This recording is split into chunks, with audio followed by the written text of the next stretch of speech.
बिस्मिल्लाहिर्रहमानिर्रहीम। स्टूडेंट 1.3 में कुछ क्वेश्चन है जिसमें दो क्वेश्चन बड़े ही इंपॉर्टेंट हैं, इनको बड़ी अच्छी तरीके से आप तैयार करें। सबसे पहले जो क्वेश्चन सेलेक्ट किया है 1.3 में क्वेश्चन नंबर 10, स्टेटमेंट कुछ इस तरह है कि प्रूव करना है sine hyperbolic x/2 is equal to cos hyperbolic x-1/2 का square root and it is also equal to minus times cos hyperbolic x-1/2 का स्क्वायर रूट। यानी कि इसके दो आंसर्स हैं, ये और ये दोनों तो सेम है, लेकिन एक प्लस के साथ एक माइनस के साथ। प्रूव हमने करना है कि इसका ये आंसर उस वक्त है जब x जो है वो नॉन नेगेटिव है, यानी कि पॉजिटिव है, और ये उस वक्त प्रूव करना है इसका ये आंसर जब x जो है वो नेगेटिव है, लेस देन 0 में नेगेटिव है। तो आइए प्रूव करते हैं। अब इसमें हमने लेफ्ट हैंड साइड या राइट हैंड साइड को सेलेक्ट नहीं किया, बल्कि अगर आप इस पर गौर करें तो ये दोनों की राइट हैंड साइड में जो चीज़ लिखी हुई है वो सेम है। अगर इस प्लस और माइनस को भी फ़िलहाल इग्नोर कर दें तो ये चीज़ को सिलेक्ट किया है। We can write this is equal to, अब इसको हमने ई की फॉर्म में चेंज कर लिया। ई की फॉर्म वाले फार्मूले जो है वो पिछले लेक्चर में जो है वो लिख दिए गए थे और आपने उन्हें याद करना था। देखिएगा, एलसीएम लिया, सिंप्लीफाई किया। जो समझाने वाली बात है यहाँ तक कोई समझाने वाली बात नहीं, कैलकुलेशन है, फिर भी आप देख लीजिए। अब आते हैं कि आगे क्या किया और क्यों किया। सबसे पहली बात तो ये है कि हमने हाफ एंगल की तरफ जाना है, तो ई की पावर में x को लिख सकते हैं ई की पावर x/2 का होल स्क्वायर। ये कैंसिल होकर ई की पावर x ही आ जाएगा। क्यों लिख रहे हैं वो बाद में देखते हैं। और इसको इस तरह लिख लिया, -2 वैसे ही आ गया, ओवर में 4 का जो स्क्वायर रूट अलहदा किया तो वो 2 बन गया। अब इस पर गौर कीजिए कि ये ऐसे लग रहा है कि ये फार्मूला खुला हुआ है, किसका, दिस माइनस दिस का होल स्क्वायर या दिस माइनस दिस का होल स्क्वायर। यानी कि इसका स्क्वायर खोलेंगे तब भी यही जवाब आएगा, इसका स्क्वायर ओपन करेंगे तो तब भी यही जवाब आएगा। आप साइड पे ओपन करके आप इसे देख सकते हो। अब इसका मतलब है कि जो चीज़ हम लेके चले थे उसके दो आंसर आ गए हैं, ये भी उसका आंसर है, ये भी उसका आंसर है।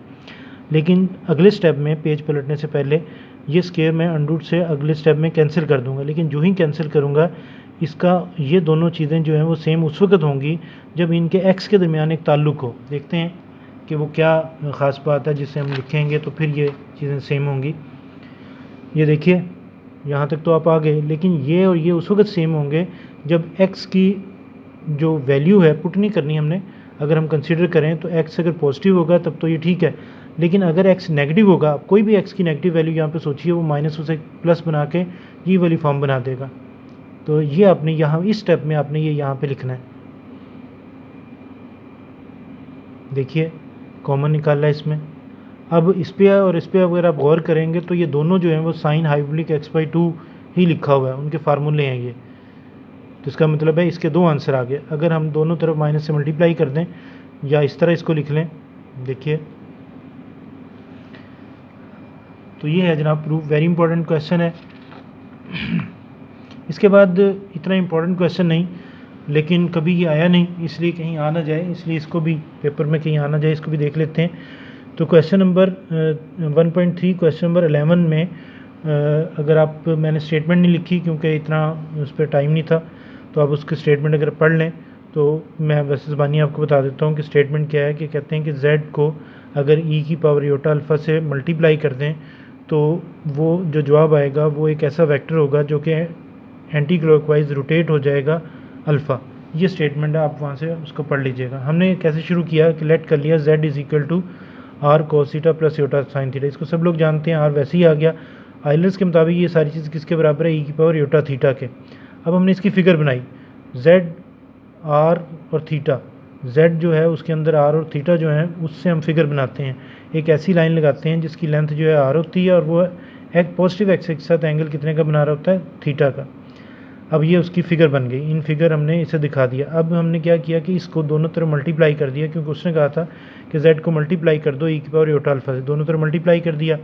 ये तो साथ साथ चलता रहेगा। अब इसको सिंप्लीफाई किया तो ये वाली फॉर्म बन गई। अब इसकी जब फिगर बनाएंगे तो क्या बनेगी, एक ऐसी लाइन लगेगी, एक ऐसा वेक्टर लगेगा जिसकी लेंथ तो आर होगी, लेकिन उसका एंगल कितना बनेगा, थीटा प्लस अल्फ़ा। जैसे यहाँ पर एंगल क्या था, थीटा, अब क्या है, थीटा प्लस अल्फ़ा। तो देखिए ऐसे लग रहा है कि ये वेक्टर और ये वेक्टर जो है वो, ये वेक्टर जहाँ पर भी था अब ये वेक्टर थोड़ा सा क्या हो गया, रोटेट हो गया। रोटेट किस तरफ हो गया, एंटी क्लॉकवाइज को। कितना रोटेट हो गया, यकीनन ये थीटा था तो अब ये थीटा प्लस अल्फ़ा है तो अल्फ़ा रोटेट हो गया। नीचे हमने उसकी स्टेटमेंट लिख के उसे प्रूव कर दिया। वेरी इंपॉर्टेंट क्वेश्चन, पिछले या उससे पिछले ईयर में ये क्वेश्चन जो है वो पेपर में आया। वेरी इंपॉर्टेंट क्वेश्चन, वेरी, इसके ऊपर आप जितनी मर्जी दफ़ा आप मेरे से पूछेंगे मैं इस क्वेश्चन को वेरी इंपॉर्टेंट कहूँगा। ये नहीं कि बहुत मुश्किल है, सिर्फ ये कि एक बंदा जिसको पोलर फॉर्म में चेंज करना आता है कम्प्लेक्स नंबर को और उसे आयलर्स थ्योरम का पता है, वो इस क्वेश्चन को शायद 2 मिनट में कर लेगा। देखते हैं, पढ़ते हैं। शो दैट, 2 पार्ट्स हैं। पहला part 2 + Etah is equal to this. ऐसे लग रहा है कि एक कम्प्लेक्स नंबर है, उसको ई की फॉर्म में लिखा गया है। तो सबसे पहले हम क्या करेंगे, पोलर का सहारा लेंगे। 2 + एटा इज इक्वल टू, हमने इसको पोलर फॉर्म में लेट कर लिया इसके बराबर, और इस पर अगर आप गौर करें तो आर तो वैसे ही आ गया। ये सारी चीज़ आइलर्स के मुताबिक है, ई पर एटा थीटा। हम यहाँ पे चलते हैं और यहाँ से आर और थीटा की वैल्यू निकालते हैं और वो वैल्यू यहाँ पुट करने की बजाय यहाँ पुट कर देंगे, हमारा आंसर आ जाएगा। इतनी सी बात है।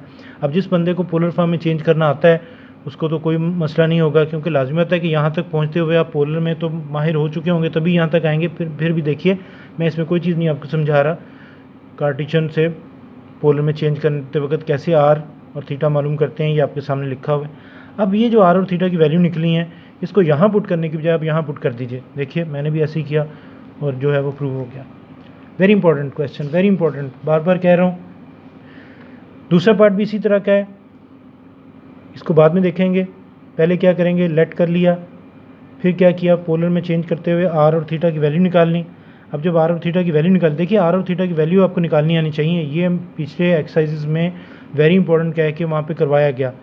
उन वीडियोस को देखिए जहाँ पे मैंने आपको पोलर में चेंज करना सिखाया है। वैल्यू यहाँ पे पुट कर दें, दिस इज़ द आंसर।